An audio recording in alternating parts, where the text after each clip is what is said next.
So now we'll start the part 2 of our lecture 1.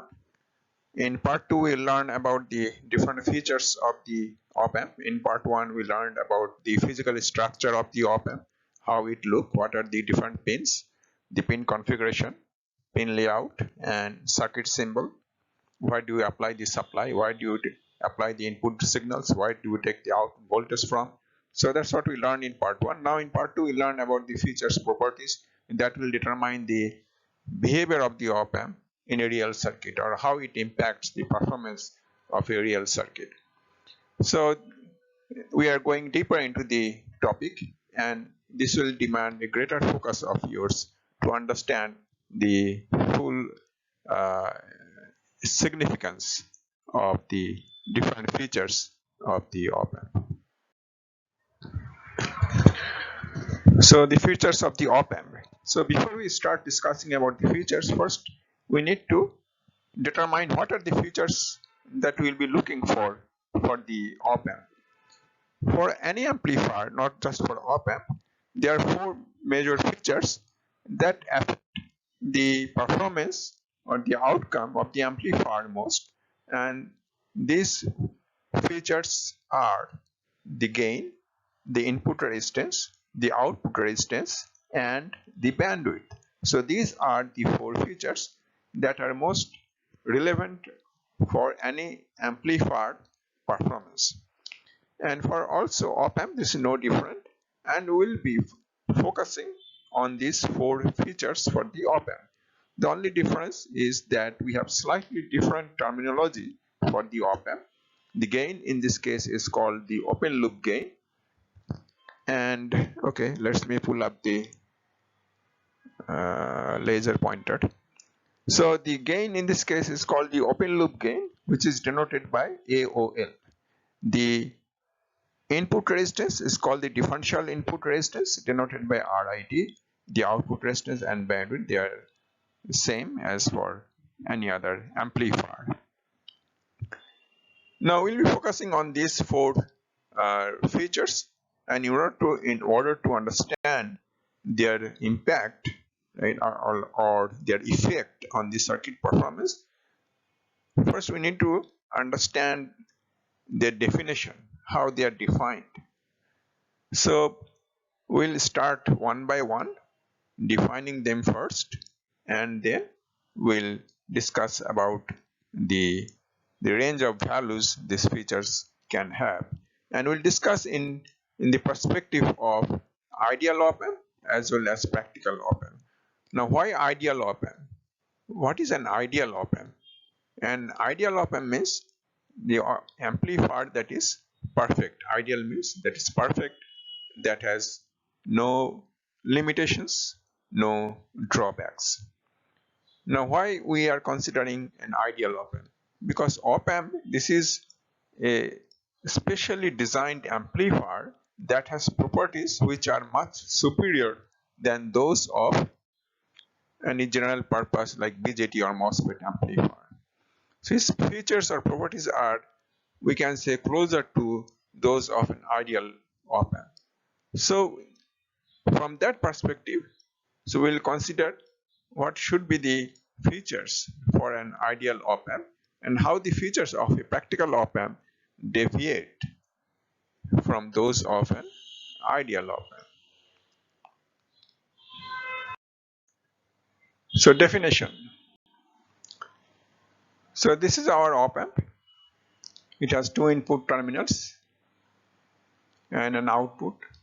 So that is the gain. The input will be amplified by this gain, which is called the open loop gain, AOL. Right? This is the open loop gain. OL stands for open loop, A stands for gain. So that is the gain of the op-amp. And how do we define it? We define it by voltage, output voltage divided by, see that V plus minus V minus. So that is the difference between these 2 input voltages. So op-amp basically amplifies the difference between the 2 input voltages. It doesn't amplify either this or this. It amplifies the difference between the 2 input signals. And that is also known as the differential input voltage, VID. VID is the difference between V plus minus V minus. We call the differential input voltage. So the open loop gain is the ratio of this output voltage V0 divided by the difference between these two input voltages. So that is how we define the open loop gain for the op-amp. Okay, now what range of values it can have, the open loop gain? Okay, if you think the op-amp to be an ideal op-amp, ideal that behaves like an perfect amplifier should have infinite gain. Ideal op-amp is very high, ideally infinite. So ideal op-amp should have infinite gain. So that is the feature of an ideal op-amp. Practical op-amp, usually they have a gain in this range, 10 to the power 5, 10 to the power 6 million. So that is even for practical op-amp, they have a tremendous gain, right?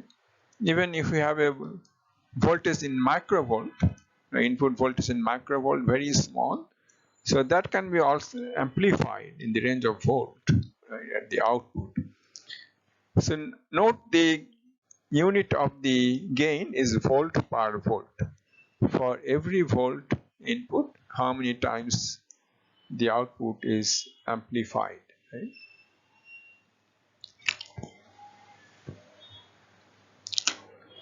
Okay, so I guess you got the idea about the open loop gain and its a range of values that it can have for the ideal and practical op-amp. So why do we consider ideal? Because you will see that in most of our analysis, if we assume the op-amp to be ideal, the analysis becomes pretty simple and straightforward. Considering the op-amp to be practical makes the life difficult, but at the end the result that we get is not very different from that of an ideal op-amp, because the practical op-amp also has an enormous gain. Okay, move on. Our next features that we'll be considering is the input and the output resistances. The input resistance, here we consider the differential input resistance. Now again, why differential? Because you have two input terminals and you are looking between these two input terminals. So input resistance that is seen when you look between these two input terminals, that is what is known as the differential input resistance, right? If you look into either of these terminals, then that will be called just input resistance that we have for regular amplifier like transistor amplifier. They have one single terminal and the input resistance is they are defined as the resistance looking into that terminal and the ground, right? But here op-amp has two input terminals, so the resistance is input resistance is defined as the resistance looking between these two terminals, V plus and V minus, right? So that is our call it differential input resistance. Output resistance when looking from the output side into the op-amp. So that is defined as the output resistance, that is between this terminal and the ground. So output resistance basically is the resistance seen by the load. You connect the load at the output side, and input resistance is the resistance basically seen by the source. You connect the source at the input side. Okay, now we have already explained differential input resistance seen between the two input terminals, right, and the output resistance. Okay, for ideal op-amp input resistance is infinite, but for practical op-amp it is not very infinite, but it's pretty high. It's the range of mega ohms. So that is still very high, because mega ohms the current will be very small. But for ideal op-amp, since input resistance is infinite, you see that current will be zero. Ideally infinite means that will be like open circuit at the input side and no current can flow at the input of the op-amp. This is one important consequence, right, of the infinite input resistance. So that's and that is very important one, and we should remember that for ideal op-amp the current flowing into the op-amp is always zero. And Okay, so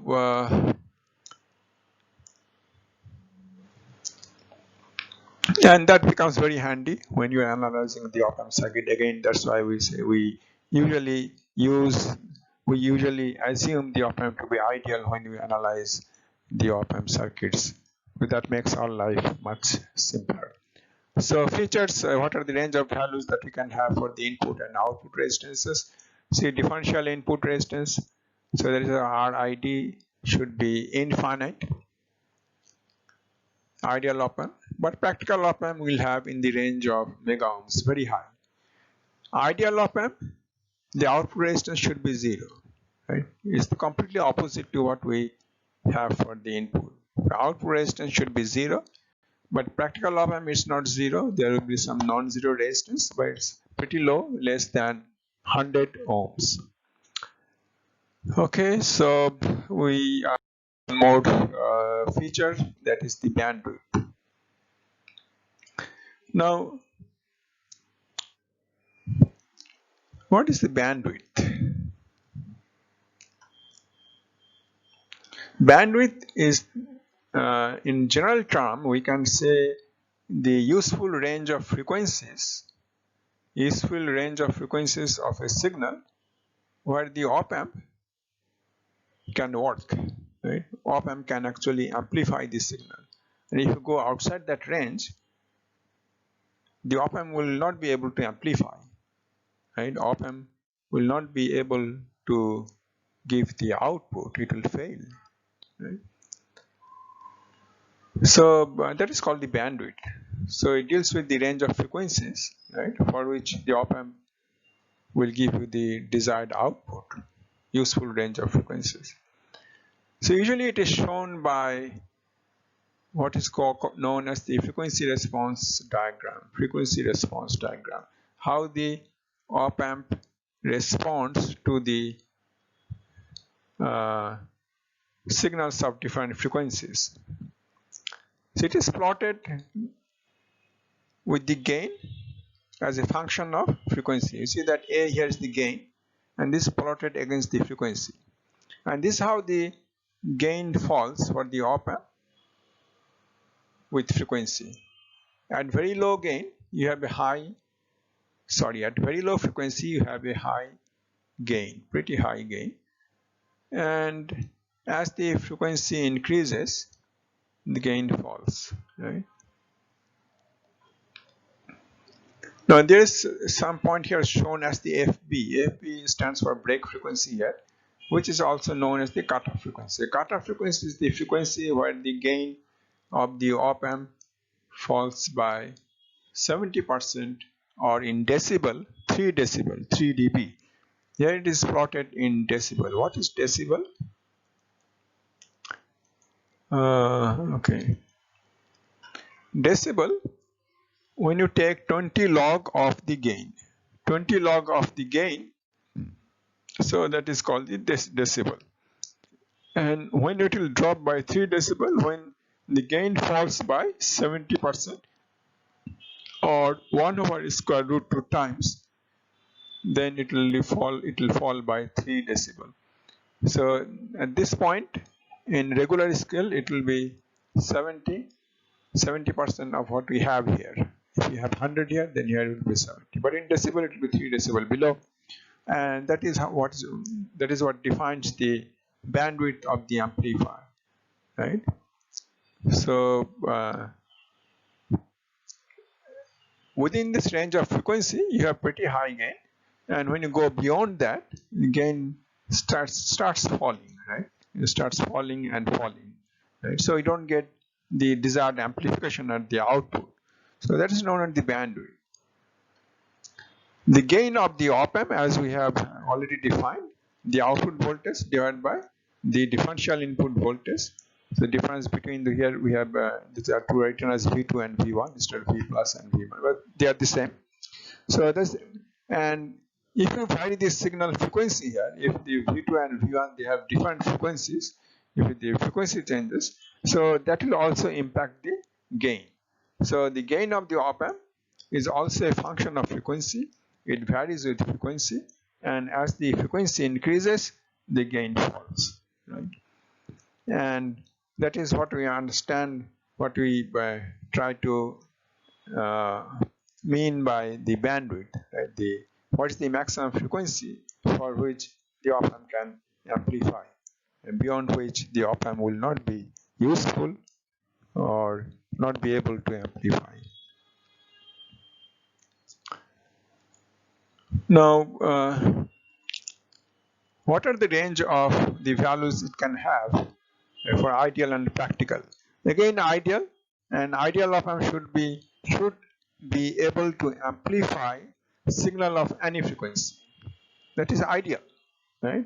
Should be able to amplify, should not be affected by this frequency or other parameters.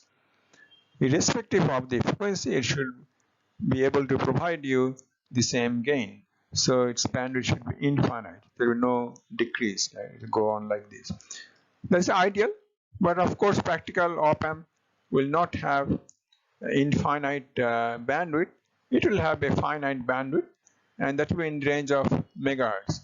Please note that there will be a correction here. It's in a mega ohms written, it should be hertz, megahertz. Okay.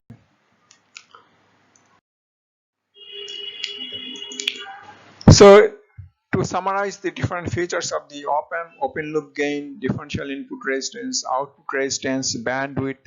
You see for here we just mentioned for the ideal op-amp, and then side by side we have those values for the practical op-amp. Ideal op-amp should have infinite open loop gain. Practical op-amp, they have a finite, but still pretty high, 10 to the 5 to 10 to the power 6. The differential input resistance, ideal op-amp should have infinite input resistance, and here the practical op-amp should have usually have resistance in the range of mega ohms, still pretty high. The output resistance for the ideal op-amp should be 0. The practical op-amp should be less than 100 ohm. Bandwidth, ideal op-amp should be infinite, and practical op-amp is finite and in the range of few megahertz.